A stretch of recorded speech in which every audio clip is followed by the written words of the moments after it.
والعاقبة للمتقين والصلاة والسلام على سيد الأنبياء والمرسلين وعلى آله وأصحابه أجمعين. أما بعد فأعوذ بالله من الشيطان الرجيم. بسم الله الرحمن الرحيم.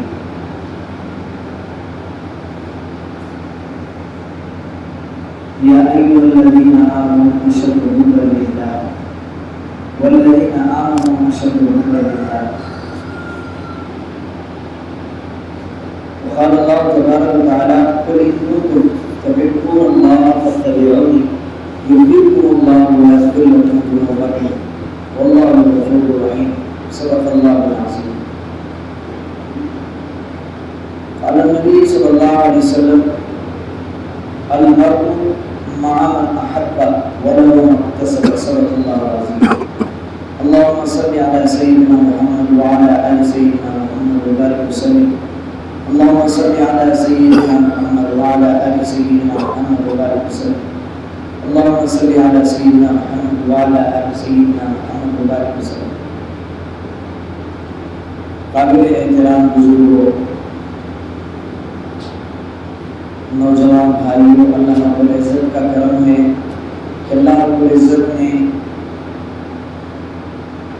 اس سال رمضان مبارک کا مقدس بابرکت مہینہ ہمیں عطا فرمایا، یہاں تک کہ ہم نے 2 عشرے مکمل کر لیے.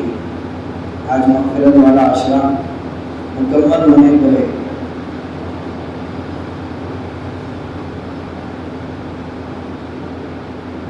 مغفرت والا عشرہ مکمل ہونے کو ہے. رحمت والا عشرہ مکمل ہو گیا، مغفرت والا عشرہ مکمل ہو گیا. اب تیسرا عشرہ آج کے اثر سے شروع ہوگا، وہ ہے جہنم سے خلاصی کا عشرہ، کہ جس عشرے میں اللہ رب العزت جہنم سے آزادی عطا فرماتے ہیں، جہنم سے بری کرتے ہیں. اللہ سے دعا کیجیے کہ اللہ رب العزت ہم سب کا اس مہینے میں جہنم سے آزادی کا فیصلہ فرمائے. آج کے دن ہم سب کی مغفرت فرمائے اور بقیہ جتنے دن بچے ہیں رمضان مبارک کے، ان ایام کی قدر کرنے کی ہم سب کو توفیق عطا فرمائے.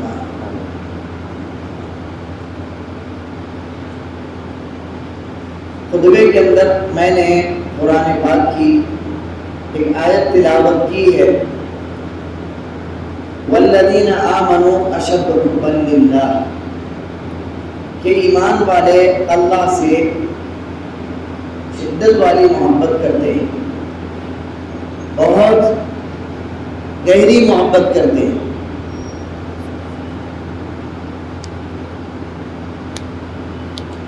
عزیز دوستو،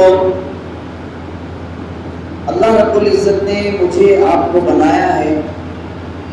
ہم سب اللہ کی مخلوق ہیں. ہم میں کیا خوبیاں ہیں، کیا کمیاں ہیں، وہ سب اللہ جانتے ہیں.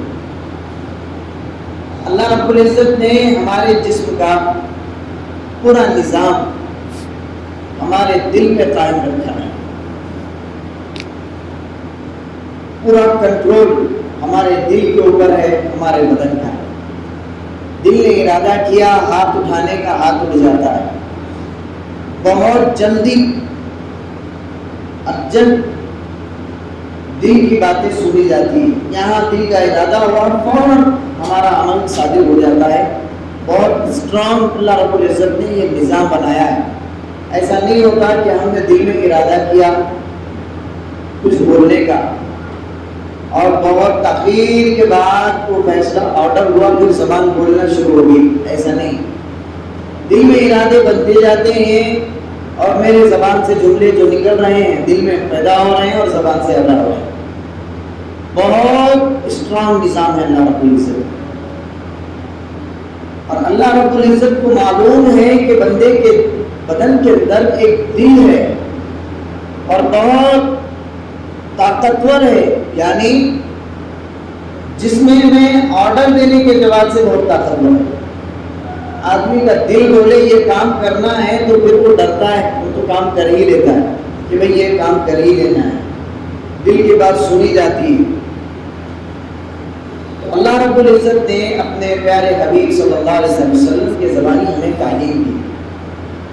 اسلام دین فطرت ہے، آپ کو ہر طرح سے گائیڈ کرتا ہے، کہیں بھی آپ محروم نہیں ہے.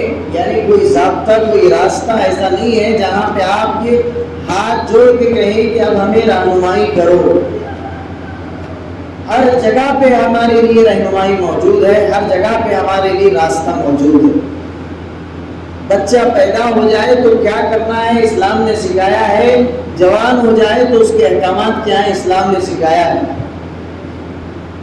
جو ضروریات زندگی سے آدمی کو آشنا ہوتا ہے، جو ضروریات ہوتی ہیں، ان ساری ضروریات کو اسلام نے سکھایا ہے کہ اب تمہیں یہ کرنا ہے، اب تمہیں یہ کرنا ہے، اب تمہیں یہ کرنا ہے. پیدا ہونے سے لے کر مرنے تک سب کچھ تعلیمات ہیں. لیکن ہم پیدا ہونے کے بعد اذان دینا ہم کو معلوم ہے، مرنے کے بعد غسل دے کے دفنانا ہم کو معلوم ہے، اتنا ہمیں پتہ ہے. لیکن بیچ کی جو زندگی کیسے گزارنا ہے نہ ہم معلوم کرنا چاہتے ہیں، نہ ہم اس کی تحقیق کرنا چاہتے ہیں کہ کیا کرنا ہے. دیکھ لیا بچہ پیدا ہو گیا تو اذان دینا ہے، ہم مسلمان ہیں. مر گیا تو نہلا کے دفن کر دینا ہے. یہ دو چیزوں کو تو پیدائش اور موت، ابتدا اور انتہا ہمیں مضبوطی سے معلوم ہے. لیکن درمیانی جو زندگی ہے اس میں کیا کرنا ہے بہت کم لوگ جانتے ہیں. بہت کم لوگوں کو اس کا علم ہے کہ بیچ کی زندگی میں کیا کرنا ہے. ہر طرح سے رہنمائی اور آئیڈیل ہم کو ملا ہے. تو شریعت نے ہمیں کہیں تنہا نہیں چھوڑا، کہیں اکیلا نہیں چھوڑا، سب کچھ بتا دیا ہے. رسول اللہ نے دل کے تعلق سے بھی تعلیمات دی، بہت تعلیمات آئی ہیں. آنکھ کے تعلق سے بھی تعلیمات ہیں، کان کے تعلق سے بھی تعلیمات ہیں، دماغ کے تعلق سے بھی تعلیمات ہیں، بدن کے ہر عضو کے تعلق سے تعلیمات ہم کو دی گئی ہیں. خاص طور پہ دل کے بارے میں تعلیمات ہم کو دی گئی. رسول اللہ صلی اللہ علیہ وسلم نے فرمایا خبردار رہو. کیا فرمایا؟ ان اللہ لا ينظر الى صورکم واموالکم ولكن ينظر الى قلوبکم واعمالکم. اللہ کے رسول نے فرمایا دیکھو اللہ تعالیٰ تمہارے چہروں کو نہیں دیکھتا، اللہ تعالیٰ تمہارے مالوں کو نہیں دیکھتا کہ کون خوبصورت ہے اور کون مالدار ہے. اللہ تعالیٰ تو تمہارے دلوں کو دیکھتا ہے. وَلَكِنْ يَنْظُرُ إِلَىٰ قُلُوبِكُمْ وَأَعْمَالِكُمْ، پھر تمہارے اعمال کو دیکھتا ہے، تمہارے دل میں کتنا خلوص ہے، پھر اس کے بعد تم کیا کر رہے ہو اس کو دیکھتا ہے. اعمال کو بھی دیکھتا ہے اللہ رب العزت. کیوں دیکھتا ہے؟ اس لیے کہ حکم دیا ہے یہ کرنا ہے، اب تم کو یہ کرنا ہے تو اللہ تعالیٰ حکم میں آپ عمل کر رہے ہیں نہیں کر رہے ہیں یہ بھی دیکھتا ہے، اور کیسے کر رہے ہیں یہ بھی دیکھتا ہے. تو اسی میں فرمایا وَلَكِنْ يَنْظُرُ إِلَىٰ قُلُوبِكُمْ وَأَعْمَالِكُمْ. اللہ تمہارے دلوں کو دیکھتا ہے. کیونکہ اب ہم کوئی عمل کر رہے ہیں تو پہلے ہم نیت کرتے ہیں. کیا؟ نماز پڑھنے سے پہلے نیت کرتے ہیں. کوئی صدقہ کر رہے ہیں تو نیت کرتے ہیں کہ اس سے میری آخرت بنے. تو اللہ تعالیٰ دیکھتا ہے کہ دل میں نیت کیا تھی، پھر اس کے بعد عمل کو دیکھتا ہے کہ کون سا عمل کیا. عزیز دوستو، یہ دل جذبات کا مرکز ہے. اس کے اندر جذبات ہوتے ہیں، احساسات ہوتے ہیں. اگر کوئی انسان دنیا کے اندر ایسا ہو اس کے اندر کوئی جذبہ ہی نہ ہو، احساسات ہی نہ ہو، تو اس انسان سے بہتر جانور ہے، اس انسان سے بہتر یہ چلنے پھرنے والے درندے بہتر ہیں.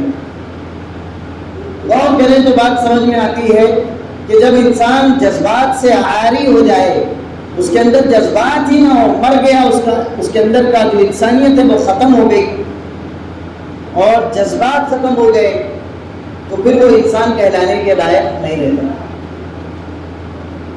ایک بہت بڑا سائنسدان ہے، اس نے ایک بات کہی پھر اس کا جواب بھی خود ہی دیا. ایک کتاب میں اپنے لکھا ہے، خود ہی بات کہی، ایک سوال پیدا کیا، پھر اس کا جواب بھی خود ہی دیا. سبق آموز ہے اس لیے بیان کر رہا ہوں. اس نے لکھا میں قیامت کے دن اللہ سے کہوں گا کہ اللہ جیسے تو نے انسان بنائے میں نے بھی انسان بنایا، روبوٹ تیار ہو گیا، آپ سب دیکھتے ہیں جانتے ہیں، روبوٹ تیار ہو گیا اور باہر علاقوں میں اس کے ذریعے سے بہت سارے کام لیے جا رہے ہیں. ابھی انڈیا تک نہیں پہنچے گا، آئے گا دھیرے دھیرے. تو وہ کہے گا کہ اللہ میں نے بھی انسان بنایا، تو نے بھی انسان بنایا، لیکن تیرا جو انسان ہے وہ کم دیکھتا ہے، میرا جو بنایا ہوا مشین ہے وہ بہت زیادہ دیکھتی ہے، بہت دور تک دیکھتی ہے. پھر کہے گا بہت زیادہ سننے میں بھی پاورفل ہے، چلنے میں بھی بہت طاقتور ہے. جتنا انسان کام کرتا ہے 10 آدمیوں کے وقت بھی ایک مشین کام کرتی ہے، اتنا کام کرنے والی ہے، سب کچھ ہے. تو اللہ کہیں گے اچھا ٹھیک ہے، تو نے جو انسان بنائے ہیں، تو نے جو مشین بنائے ہیں، ان کو تھوڑا سا میرے سامنے چلاؤ. تو یہ مشینیں چلیں گی، دوڑیں گی، بھاگیں گی. مشینیں بھاگ رہی ہیں، اس میں ایک مشین کے اندر جو چارجنگ ہے وہ ختم ہو گئی، ایک مشین گر گئی. تو کوئی دوسری مشین رک کے اس کو اٹھائے گی یا اس سے پوچھے گی کہ تو کیوں گر گئے، تیرا کیا حال ہو گیا میرے بھائی؟ بولے گی کوئی مشین نہیں، وہ مشین ہے، وہ تو اپنا کام کرے گی، اس کے اندر کوئی جذبات نہیں ہے. تو اس نے کہا کہ وہ مشین دوڑے گی، کون گر رہا ہے کون مر رہا ہے اس کو کسی کی کوئی پرواہ نہیں، وہ اپنا کام کرے گی بس. تو اللہ کہیں گے کہ میرے بندے تو نے مشین بنا لی، لیکن ان کے اندر جذبات نہیں ہیں، ان کے اندر احساسات نہیں ہیں. تیرے بندے میرے بندے میں فرق ہے. تو یہ کہے گا کہ ہاں اللہ یقیناً تو نے جو بنایا وہ اعلیٰ ہے، میں نے جو بنایا وہ ناقص ہے، یہ صرف کام کے ہیں، احساسات جذبات کچھ بھی نہیں ان کے اندر. میں اگر قسم کھا کے کہہ دوں آج ہم صرف جو ہے مشین ہو گئے، ہمارے اندر کوئی جذبات نہیں، ہمارے اندر کے جذبات ختم ہو چکے ہیں. رسول اللہ نے جو تعلیمات دی، محبت کا جو پیغام ہم کو سنایا وہ ہمارے اندر نہیں. آدمی کو کسی سے محبت ہوتی ہے، اس کی کیا وجوہات ہوتی ہے؟ کسی نے آپ پر احسان کیا، کسی نے آپ کے ساتھ اچھا برتاؤ کیا تو آپ کے دل میں اس کی محبت پیدا ہوتی ہے، آپ اس سے محبت کرتے ہیں. اور یہ اللہ کا نظام ہے، اللہ رب العزت کی ترتیب ہے. اللہ چاہتے ہیں کہ بندہ جذبات کا مرکز بنے، اس کے اوپر جو احسان کرے وہ اس کو احسان مان کے زندگی گزارے. قرآن حدیث میں اللہ کے رسول نے فرمایا کہ جو لوگوں کا شکر ادا نہیں کرتا وہ اللہ کا شکر ادا نہیں کرتا. پہلے لوگوں کا شکر ادا کرنا ہے، بعد میں اللہ کا احسان ماننا ہے، اللہ کا شکر ادا کرنا ہے. پھر فرمایا لا یرحم اللہ من لا یرحم الناس، جو لوگوں پہ رحم نہیں کرتا اللہ اس پہ رحم نہیں کرتا. اسلام کی تعلیمات دیکھیے، غور کیجئے، کتنی پیاری اور کتنی جذبات سے بھری ہوئی تعلیمات اسلام نے دی. اب ایک زندگی جب آدمی جیتا ہے تو زندگی میں بہت سارے لوگوں کے قسم قسم کے احسانات آدمی پر ہوتے ہیں. صحابہ کے دل میں بھی یہ جذبہ پیدا ہوا کہ بھائی میرے اوپر احسانات تو بہت لوگوں کے ہیں. اللہ کے رسول کی خدمت میں پہنچے اور اللہ کے رسول سے پوچھا ہے اللہ کے رسول میرے اوپر سب سے زیادہ حق کس کا ہے؟ صحابہ کے دل میں یہ جذبات پیدا ہوئے، احساس پیدا ہوا کہ بھائی میں پیدا ہوا اور آج تک میری زندگی گزری، کئی لوگوں کے حق میرے اوپر ہے، بیوی کا حق ہے، بیٹوں کا حق ہے، بھائیوں کا حق ہے، بہت سارے لوگوں کے حق ہیں، میرے اوپر سب سے زیادہ حق کس کا ہے؟ یہ جذبہ پیدا ہوا. اللہ کے رسول صلی اللہ علیہ وسلم کی خدمت میں ایک صحابی نے عرض کیا کہ اللہ کے رسول میرے اوپر سب سے زیادہ حق کس کا ہے؟ ہم سب کو سمجھنا چاہیے ہمارے دل میں جذبات ہیں تو ہمیں سمجھنا چاہیے کہ ہمارے اوپر سب سے زیادہ حق کس کا ہے. اللہ کے رسول سے پوچھا ہے اللہ کے رسول میرے اوپر سب سے زیادہ حق کس کا ہے؟ تو اللہ کے رسول نے فرمایا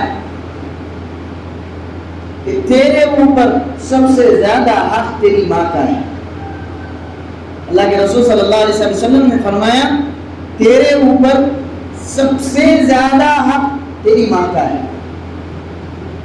ان صحابی نے پھر دوسری مرتبہ پوچھا اے اللہ کے رسول پھر کس کا ہے؟ اللہ کے رسول نے پھر فرمایا پھر تیری ماں کا ہے، پھر پوچھا پھر کس کا ہے؟ تو اللہ کے رسول نے فرمایا تیری ماں کا ہے۔ اب دیکھیں آپ تکرار کیا، 3 مرتبہ دہرایا اللہ کے رسول نے، کہہ دیتے 3 مرتبہ بولنے کی کیا ضرورت تھی؟ وہی سوال اور جواب، اس کے برعکس وہی جواب، ایک سوال کے بدلے میں 3 جواب اسی طریقے سے کیوں دی اللہ کے رسول نے؟ اللہ کے رسول کو بتانا تھا، تعلیم دینی تھی قیامت تک کے مسلمانوں کو، قیامت تک کی انسانیت کو، کہ دیکھو تمہارے اوپر سب سے زیادہ حق تمہارے ماں باپ کا ہے، تمہاری ماں کا ہے۔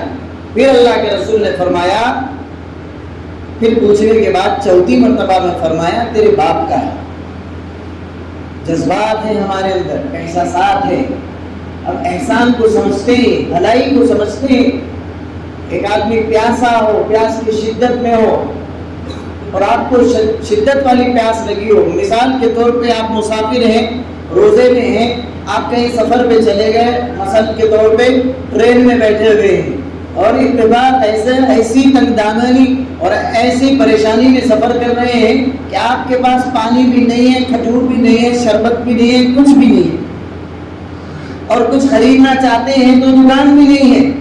اس وقت ایک شخص آپ کے پاس بیٹھا غیر مسلم، اس کے دل میں جذبہ پیدا ہوا، اس نے سمجھا کہ بھائی یہ مسلمان لوگ رمضان کے دنوں میں روزہ رکھتے ہیں، لہٰذا ان کو پانی پیش کرنا چاہیے۔ ایسا ہوا ہے، یہ میں آسمانی باتیں نہیں کر رہا ہوں، غیر مسلم بعض ایسے ہوتے ہیں، بعض مرتبہ کھانا نہیں کھاتے مسلمانوں کے سامنے رمضان کے دنوں میں، لیکن آج افسوس ہے کہ مسلمان ٹوپی پہنے ہوئے، داڑھی رکھے ہوئے، میں نے خود دیکھا ابھی کچھ دنوں پہلے اپنے علاقے میں ایک شخص بڑے بازار میں پانی پی رہا ہے، ایسے غیر مسلم شرماتے ہیں پانی پیتے ہوئے مسلمانوں کے سامنے، اور ایک مسلمان پانی پی رہا ہے، تو اس کو معلوم ہے کہ یہ مسلمان ہیں اور روزہ رکھتے ہیں یہ لوگ، تو اپنے طور پہ کہ بھائی صاحب یہ پانی میری طرف سے آپ پیش کرو، اس نے پانی پلایا، آپ کا دل کیا بولتا ہے بتائیے؟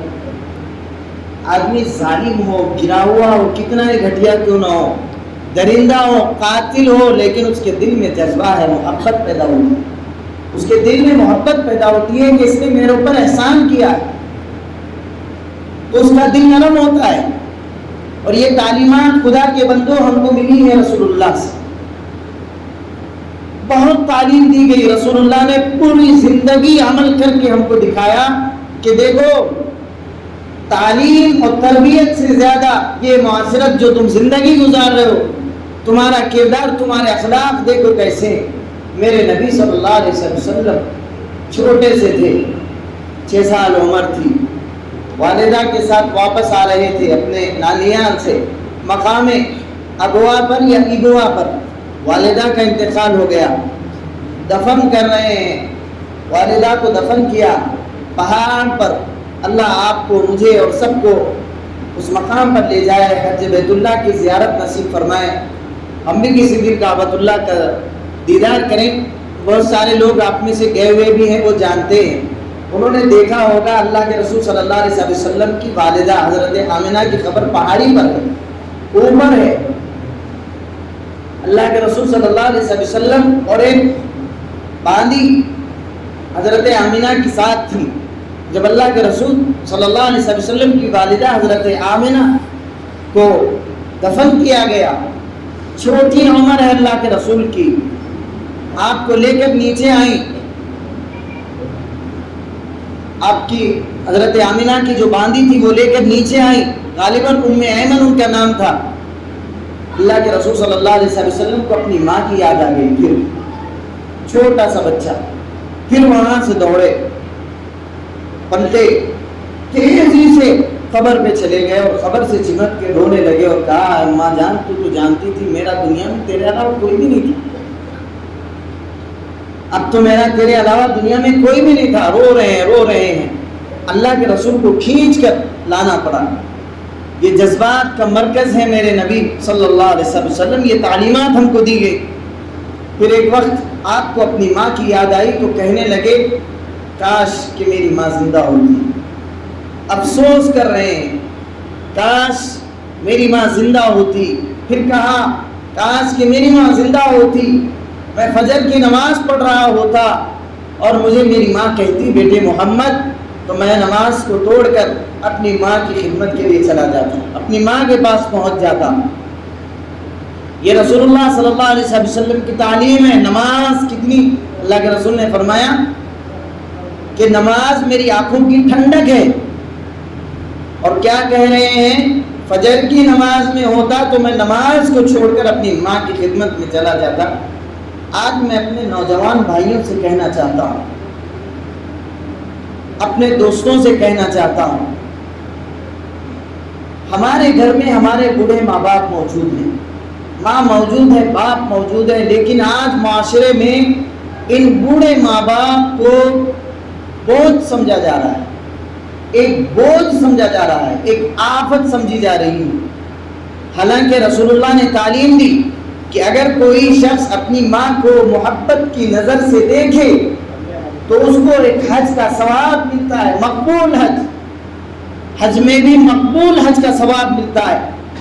اور آج کیا ہو رہا ہے، سب سے زیادہ بدتمیزی ماں باپ کے ساتھ، سب سے زیادہ بدسلوکی ماں باپ کے ساتھ، دوستوں کی فکر ہے، ماں باپ کی کوئی پرواہ ہے نہ کوئی قدر ہے، ان کو دیکھنے کی فرصت نہیں ہے، ان کا حال چال پوچھنے کی فرصت نہیں ہے۔ یہ اوپر سے جب سے یہ موبائل آ گئے، اس سے اچھے کام بھی کیے جا سکتے ہیں، بہت اچھے کام بھی کیے جا سکتے ہیں، اور جذبات ختم بھی اس کے اندر ہو رہے ہیں۔ ادھر ماں بوڑھی بیٹھی ہوئی ہے اور جناب کو موبائل پہ چیٹنگ کرنے سے فرصت نہیں ہے، وہ دوست بہت دور رہنے والا ہے، اس کی یاد اس کو آتی ہے، بازو کمرے میں بوڑھی ماں پڑی ہوئی ہے، اس کی کوئی یاد ہے نہ کوئی اس کی فکر ہے، اس کو پوچھ رہا ہے ہاں صاحب تمہارے بہت احسانات ہیں میرے اوپر، فلاں مصیبت میں تم ساتھ آئے تھے، یہ تو ٹھیک ہے، یاد کرنا کسی کا احسان بھلا ہے، لیکن جس کی وجہ سے تم پیدا ہوا ہے ان کا احسان بھول گیا۔ کتنا بڑا احسان ہے میرے بھائیوں، بچپن کا زمانہ بچے کا ماں باپ سینے سے لگا کر اپنے لخت جگر کو گزارتے ہیں، بچہ روتا ہے تو ماں پوری رات جاگتی ہے، بچہ پریشان ہوتا ہے تو باپ اس کو کندھے پر اٹھا کر دوڑتا ہے کہ نہ جانے میرے بیٹے کو کیا بیماری لاحق ہو گئی، کیا پریشانی لاحق ہو گئی، لے کر بھاگتا ہے، دوڑتا ہے، ایک نہیں 1000 دواخانے پھرے گا، اپنے بچے کو تکلیف میں دیکھنا برداشت نہیں کرے گا۔ یہ ماں باپ کے احسانات ہوتے ہیں، اپنے آپ کو تکلیف میں ڈالے گا، ہر مشقت برداشت کرے گا، ہر تکلیف اٹھائے گا، لیکن اپنے لخت جگر کو تکلیف میں دیکھنا اس کو گوارا نہیں ہے، اس کو برداشت نہیں ہے۔ یہ دور گزار کر اپنے بچوں کو بڑا کرتے ہیں، اور یہی اولاد جب بڑی ہوتی ہے تو اپنے ماں باپ کے ساتھ بدسلوکی والا رویہ اختیار کرتی ہے، ان کے سامنے زبان درازی کرتی ہے، ان کے ساتھ ظلم کا معاملہ کرتی ہے۔ یاد رکھو حدیث پاک میں یہ بات ملتی ہے، کل قیامت کے دن ایک آدمی آئے گا، اللہ کے رسول صلی اللہ علیہ وسلم اللہ کے دربار میں، حشر کا میدان ہوگا، لوگ کھڑے ہوں گے، ایک شخص آئے گا،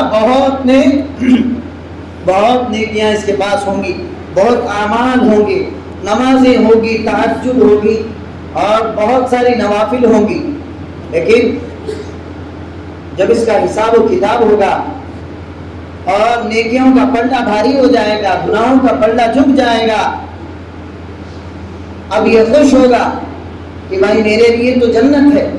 اس دوران ایک چھوٹا سا پرزہ، اس کے اوپر کچھ لکھا ہوا ہوگا، ایک فرشتہ لے کر دوڑے گا اور اس کے برائیوں والا جو میزان ہے، پلٹا ہے، اس میں ڈالے گا، تو یہ بولے گا بھائی اتنا بھاری تو میری نیکیاں ہو گئی، اس باریک سے پرزے سے کیا ہونے والا ہے، بے فکر ہوگا۔ لیکن وہ باریک پرزہ، چھوٹا سا کاغذ کا ٹکڑا جب اس کے بدعمالیوں کے پلڑے میں ڈالا جائے گا تو بدعمالیوں والا پلڑا جھکے گا اور نیکیوں والا پلڑا ہوا میں تیرنے لگے گا۔ تو یہ بولے گا بھائی یہ کیا ہے، یہ کون سی بلا آ گئی، ساری کایا ہی پلٹ گئی، حالات ہی بدل گئے۔ پہنچے گا اور وہ اس پرزے کو اٹھائے گا اور دیکھے گا تو اس میں لکھا ہوگا کہ اس نے فلاں وقت فلاں تاریخ میں اپنی ماں باپ کے سامنے اف کہا تھا، یعنی ان کو جھڑکا تھا. اس کا اتنا بڑا گناہ ہے کہ ساری نیکیاں غارت ہو جائیں گی اور اس کو پکڑ کے جہنم میں ڈال دیا جائے گا. قرآن کیا تعلیم دیتا ہے اب دیکھیے. وَقَضَىٰ رَبُّكَ أَلَّا تَعْبُدُوا إِلَّا إِيَّاهُ وَبِالْوَالِدَيْنِ إِحْسَانًا. اللہ نے حکم دیا اپنے ساتھ، یعنی اللہ نے اپنے بعد ماں باپ کا سب سے پہلے تذکرہ کیا، یعنی ہمارے اوپر اللہ کے بعد سب سے زیادہ احسان اور سب سے زیادہ حق اپنے ماں باپ کا ہے. اللہ نے اپنے بعد ڈائریکٹ ماں باپ کو جوڑا ہے اور کہا ہے اف ولا تقل لهما اف. ماں باپ کے ساتھ احسان کرو، حسن سلوک کرو اور ان کے سامنے اف بھی مت کرو. اگر ماں باپ کافر ہیں، مشرک ہیں، تب بھی یہ حکم ہے کہ ان کے ساتھ حسن سلوک کرو، ان کے ساتھ ادب کا رویہ اختیار کرو، ان سے محبت کرو، ان کے ساتھ حسن اخلاق سے پیش آؤ، بدتمیزی مت کرو. کیا ہوتا ہے، ماں باپ بوڑھے ہو جاتے ہیں تو بڑھاپے میں ماں باپ بوڑھا ہو گیا تو بچپن والا معاملہ ہو جاتا ہے. ایک واقعہ لکھا ہے کتاب میں، حقانی تقاریر نامی کتاب ہے، اس میں بہت عبرت آموز واقعہ لکھا ہے. ایک باپ تھا، اس نے اپنی بیٹی کی بڑی تربیت کی اور بہت اچھے سے تربیت کی. وہ ایک دن اپنے بچے کو لے کر گود میں بیٹھا، دکان میں کچھ حساب کر رہا تھا، کچھ حساب کتاب کر رہا تھا، منشی تھا دکان میں. تو اس دوران اس کے چھوٹے سے بچے نے اپنے باپ سے پوچھا، ابا جان وہ سامنے جو تار پہ بیٹھا ہے وہ کیا ہے؟ تو ابا نے کہا، بیٹے وہ کوا ہے. کوا بیٹھا تھا، بچے کو کیا معلوم. پھر اپنے کام میں لگ گیا. تو پھر دوسری مرتبہ تھوڑی دیر کے بعد بچے نے پوچھا، ابا وہ جو سامنے تار پہ بیٹھا ہے وہ کیا ہے؟ تو پھر سے اب اس کے باپ نے کہا کہ بیٹے وہ کوا ہے. پھر تھوڑی دیر گزر گئی تو پھر بیٹے نے پوچھا، ابا جان وہ سامنے جو تار پہ بیٹھا ہے وہ کیا ہے؟ تو اس کے ابا نے سر پہ ہاتھ پھیرا، شفقت سے بوسہ دیا، پھر کہا بیٹے وہ کوا ہے. کئی مرتبہ ہوا، ہر مرتبہ باپ محبت سے، سلیقے سے، پیار سے، شفقت سے بیٹے کو جواب دیتا رہا. وقت بدلا، حالات بدلے، اس کے بعد یہ بچہ جوان ہوا، باپ بوڑھا ہوا، بیٹا حساب کر رہا ہے، باپ بیٹھا ہوا ہے. باپ کو وہ واقعہ یاد آیا، باپ نے دیکھا سامنے تار پہ کوا بیٹھا ہوا ہے. کوے پہ نظر پڑی اور بیٹے سے پوچھا، بیٹا بتاؤ وہ سامنے تار پہ کیا ہے؟ تو بیٹے نے کہا، ابا جان وہ کوا ہے. کچھ دیر گزری تو پھر باپ نے بیٹے سے پوچھا، بیٹے بتا وہ سامنے تار پہ جو بیٹھا ہے وہ کیا ہے؟ تو بیٹا کہتا ہے، ابا تمہارا دماغ کام نہیں کر رہا، ایک مرتبہ کہنے دیا سنتے نہیں، وہ کوا ہے. ایک سے دوسری مرتبہ ہی میں اس کی بولنے کا طریقہ بدل گیا. تو باپ نے کہا، بیٹے دیکھ میں نے تاریخ میں لکھا تھا، یہ دیکھ تو نے مجھ سے اتنی دفعہ پوچھا تھا، ہر مرتبہ میں نے تجھے شفقت سے، محبت سے، پیار سے، سلیقے سے جواب دیا. آج میں تجھے ایک سے دو مرتبہ پوچھتا ہوں تو کہتا ہے تمہارا دماغ کام نہیں کرتا، تم پاگل ہو گئے ہو، تمہاری عقل ٹھکانے نہیں ہے. میں نے ایک مرتبہ تو کہہ دیا اور تمہیں دکھ رہا نہیں میں کام میں ہوں، یہ کوا ہے. سلیقے میں فرق دیکھ بیٹا، تو آج بڑا ہو گیا، تو میرے ساتھ یہ سلوک کر رہا ہے، کل جو تو چھوٹا تھا تو میں نے تیرے ساتھ یہ معاملہ کیا تھا. عزیز دوستو، کچھ گناہوں کی سزا ہمارے ساتھ چلتی ہے. حشر و عدل و انصاف فقط حشر پہ موقوف نہیں، زندگی خود بھی گناہوں کی سزا دیتی. کچھ گناہ ایسے ہیں جن کا بدلہ دنیا میں مل جاتا ہے. ان میں سے ایک گناہ ہے ماں باپ کی نافرمانی کرنا. میں یہ کیوں بیان کر رہا ہوں؟ آج معاشرے میں ماں باپ کے ساتھ جو سلوک ہو رہا ہے، کسی کے بھی ساتھ نہیں ہو رہا، بہت بدتر سلوک، انتہائی حقارت کے ساتھ. ارے جذبات اگر آدمی کے اندر ہوں تو دیکھیں، سب سے زیادہ احسان ماں باپ کا ہے، سب سے زیادہ احسان ماں باپ کا ہے ہمارے اوپر اللہ کے بعد، سب سے زیادہ. اور انہی کے ساتھ بدتمیزی، بدسلوکی، بدتہذیبی والا معاملہ ہم کر رہے ہیں. عزیز دوستو، اور اخلاق والے، علم والے، سمجھ بوجھ رکھنے والے، سمجھدار طبقہ باہر جن کو مول صاحب کہا جا رہا ہے، باہر جن کو دیندار سمجھا جا رہا ہے، باہر جن کو سمجھدار کہا جا رہا ہے، گھر میں فیملی میں اتنے ہی بد تہذیب بد اخلاق وہ لوگ. ایک شخص کا ایک واقعہ آیا سامنے، وہ کہتے ہیں کہ بیوی کا کوئی حق نہیں. بیوی سے کہہ رہے ہیں کہ بیوی کا کوئی حق نہیں، مار رہے ہیں توڑ رہے ہیں اور کیا بول رہے ہیں بیوی کا کوئی حق ہی نہیں ہے. ماشاءاللہ سے 4 مہینے لگے ہوئے ہیں، 40 دن لگے ہوئے ہیں، سب کچھ ہے. یہ تو ان کا ہے، اور جو لگائے ہوئے نہیں ہیں ان کا تو حال پوچھنے کی بات ہی نہیں ہے. ان کا کیا حال ہے؟ اللہ اکبر کبیرہ. عزیز دوستو، ہمارے اوپر اپنے ماں باپ کا حق بہت زیادہ ہے، اور یہ ایسا حق ہے جس کو ہم تو ادا کر ہی نہیں سکتے. اللہ کے رسول سے ایک صحابی نے پوچھا، اللہ کے رسول میں نے اپنی ماں کو کاندھے پر بٹھا کر طواف کروائے، 40 طواف کروائے، کیا میں نے حق ادا کر دیا؟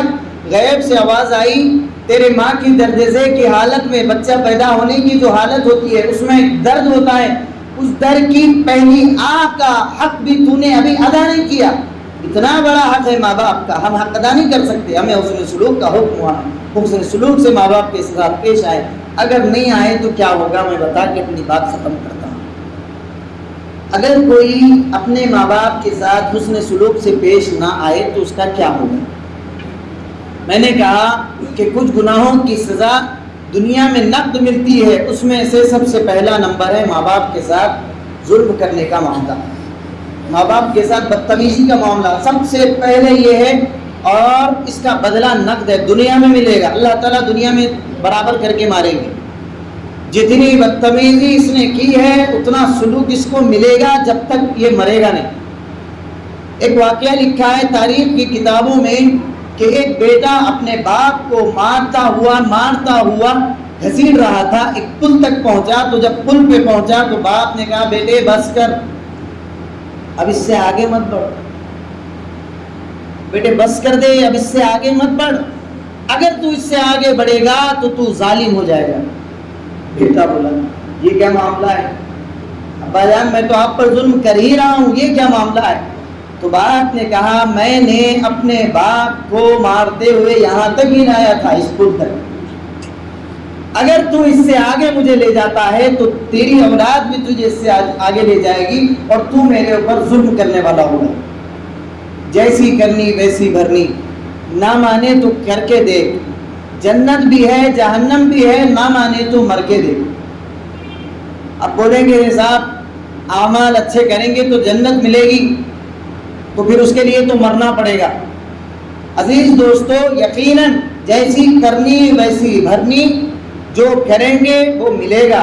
تو ماں باپ چاہے کیسے ہی کیوں نہ ہو، جاہل ہیں، ان پڑھ ہیں، گوار ہیں، تب بھی ماں باپ کے ساتھ حسن سلوک کرنا ہے. مشرک ہیں، کافر ہیں، تب بھی ماں باپ کے ساتھ حسن سلوک کرنا ہے. ہمارے ماں باپ الحمدللہ مسلمان ہیں، اور اس سے بڑھ کر ہمیں جس قابل بنایا وہ ماں باپ کا احسان ہے. اللہ چاہتا، اگر ماں باپ چاہتے تو ایک بڑا سا بندہ کوئی گاڑا دے دیتے اور لگا دیتے، کام پہ جاؤ 200-300 روپے کما کے لاؤ. ایسے بھی ماں باپ ہیں. کچھ لوگ جو پڑھے لکھے ہیں ان کو اپنے ماں باپ کی قدر نہیں ہے، ماں باپ کو حقارت کی نظر سے دیکھتے ہیں. ان سے میں کہنا چاہتا ہوں، اگر تمہارے باپ نے تم کو پڑھایا نہ ہوتا تو تمہاری حیثیت کیا ہوتی، تمہاری اوقات کیا ہوتی؟ کھیت میں کام کرنے کے لیے اگر باپ نے لگا دیا ہوتا تو کیا ہوتے؟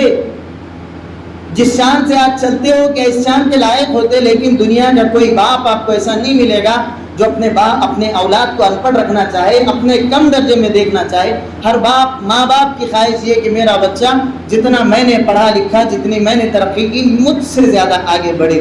تو عزیز دوستو، ہمیں اپنے ماں باپ کی خدمت کرنا ہے. نوجوان یہاں پہ بیٹھے ہوئے ہیں، یاد رکھیے جو نوجوان اپنے ماں باپ کی خدمت کرے گا اس کو نقد دنیا میں غریب ہے تو دولت ملے گی. مالدار بننا چاہتے ہو تو اپنے ماں باپ کے پیروں کو پکڑو، اپنے ماں باپ کی خدمت کرو، اپنے ماں باپ کی خدمت کو لازم سمجھو. 3 اعمال ایسے ہیں جس سے بندہ مالدار بنتا ہے. دنیا کی محبت غالب ہے نہ، دنیا چاہتے ہیں تو سب سے پہلے اپنے ماں باپ کی خدمت کرو. جو بچہ اپنے ماں باپ کی خدمت کرتا ہے، مہمان کا اکرام کرتا ہے، وہ اپنے وقت کا سب سے بڑا سکندر ہے. اللہ اس کو بنا دیتے ہیں. تاریخ میں پورے واقعات لکھے ہوئے ہیں، ہر جگہ موجود ہیں. جتنے لوگ بڑے بنے ہیں ان کے پیچھے ان کی ماں باپ کی دعائیں کار فرما تھی. ایک واقعہ سناتا ہوں، اپنی بات کو ختم کرتا ہوں. حضرت مولانا مفتی شفیع صاحب مدظ اللہ رحمۃ اللہ علیہ مفتی اعظم تھے، بہت بڑے مفتی، پوری دنیا کے مفتی. آج ان کے بیٹے مفتی تقی عثمانی، یہ ایک ایسا نام ہے، پوری دنیا کے سب سے بڑے عالم ہیں، اور 120 ملک ان کے نظام پہ چلتے ہیں. یعنی انہوں نے جو بینکنگ کا نظام، جو سود چلتا ہے، اس کو ہٹا کے اسلامی نظام قائم کیا. حضرت مولانا مفتی تقی عثمانی صاحب مدظ اللہ علی نے اس کو فالو کرتے ہیں. 120 ملک، اتنا بڑا آدمی. ان کے والد حضرت مولانا مفتی شفیع صاحب رحمۃ اللہ علیہ، ان سے کسی نے پوچھا حضرت آپ کو اتنا بڑا مقام کیسے ملا، آپ مفتی اعظم کیسے بنے؟ تو انہوں نے ایک واقعہ لکھا ہے، انہوں نے ایک واقعہ بتایا، بہت اہم ہے. واقعہ کیا لکھا کہ ایک مرتبہ رات کے حصے میں، تہائی حصے میں میری والدہ اٹھی اور مجھ سے کہا کہ بیٹے شفیق پانی لے کر آؤ. پانی کا مطالبہ کیا. میں اٹھا، دوڑا ہوا گیا، پانی بھر کے گلاس ملایا، اور ماں کے سامنے جب آیا تو ماں کی آنکھ لگی، ماں سو گئی. تو مفتی شفیع صاحب رحمۃ اللہ علیہ اسی طرح گلاس کو ہاتھ میں پکڑے ہوئے ادب کے ساتھ کھڑے رہے. ماں تو نیند میں ہے، 1 گھنٹہ 2 گھنٹے ہو گئے. اس کے بعد ماں کی آنکھ سیدھے فجر میں کھلی تو کیا دیکھتے ہیں، سامنے بیٹا ہونہار بیٹا کھڑا ہوا ہے، گلاس ہاتھ میں اسی طریقے سے. تو ماں نے کہا بیٹے یہ کیا معاملہ ہے، میں نے پانی مانگا پھر میں سو گئی تو تم بھی سو جاتے. کیا جواب دیا انہوں نے، اماں جان مجھے یہ فکر لاحق ہوئی کہ آپ کو پھر سے پیاس معلوم ہوگی، آپ پیاس لگے گی اور آپ پانی کا مطالبہ کریں گے اور میں سویا ہوا رہوں گا. یہ مجھے برداشت نہیں تھا کہ آپ پانی مانگے اور میں سویا ہوا رہوں، اس لیے پانی لے کر کھڑا رہا. تو ان کے دل سے دعا نکلی اور کہا اس دعا کی برکت سے آج اللہ نے مجھے مفتی اعظم بنایا ہے، یہ مقام مجھے اللہ نے عطا فرمایا ہے. بڑا مقام ہر کوئی چاہتا ہے، بڑی عزت ہر کوئی چاہتا ہے. یاد رکھیے عزت کے لیے پہلے ذلیل ہونا پڑتا ہے، پہلے اپنے آپ کو گرانا پڑتا ہے. مٹا دے اپنی ہستی کو اگر کچھ مرتبہ چاہے کہ دانہ خاک میں مل کر گلے گلزار ہوتا ہے. دانہ خاک میں گیا تو پھر بڑا پودا بن کے نکلتا ہے، بڑا درخت بن کے نکلتا ہے. پہلے اپنے آپ کو غلام بناؤ، پہلے اپنے آپ کو خادم بناؤ، اپنی حیثیت کو مٹاؤ. کچھ نہ سمجھو اپنے آپ کو کہ میں غلام ہوں، میں ایک بندہ ہوں، میرے اندر گندگیاں بھری ہوئی ہیں، میری کوئی حیثیت نہیں ہے. یوں سمجھ کے اپنی ماں باپ کی خدمت کرو. اللہ تبارک و تعالیٰ کہتا ہے من تواضع للہ رفعہ اللہ، جس نے میرے لیے ذلت اختیار کی میں اسے عزت دوں گا، میں اسے بلندی دوں گا.